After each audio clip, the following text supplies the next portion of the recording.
CPM, CPI സ്ഥാനാർത്ഥികൾ മത്സരിച്ച ഇടങ്ങളിൽ നോട്ടയുടെ വോട്ട് പോലും കിട്ടിയില്ല.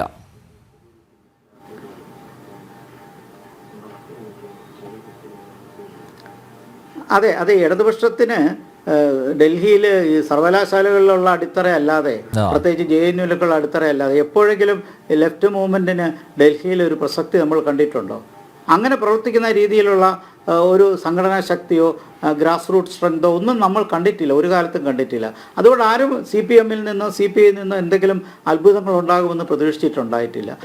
അതുപോലെ തന്നെ നമ്മൾ കാണുകയും ചെയ്തു. അത് ഒരു ഇൻ്റലക്ച്വൽ ലീഡർഷിപ്പിനും തരുന്ന രീതിയിൽ കുറച്ച് അധ്യാപകരോ കുറച്ച് ബുദ്ധിജീവികളോ ഒക്കെ അതിൻ്റെ ശക്തിയിൽ നിന്ന് എഴുതാനും വായിക്കാനും കുറച്ച് വിദ്യാർത്ഥികളും എന്നല്ലാതെ ജനങ്ങളുടെ ഇടയിൽ ഗ്രാസ് റൂട്ട് ലെവലിൽ അതിന് ഒരു ശക്തിയും ഇല്ലായിരുന്നു. പണ്ടും ഉണ്ടായിരുന്നില്ല, ഇപ്പോഴും ഉണ്ടായിരുന്നില്ല. ഡൽഹി ബാലികേറ മലയാണ് രണ്ട് ഇടതുപക്ഷ പാർട്ടികൾക്കും.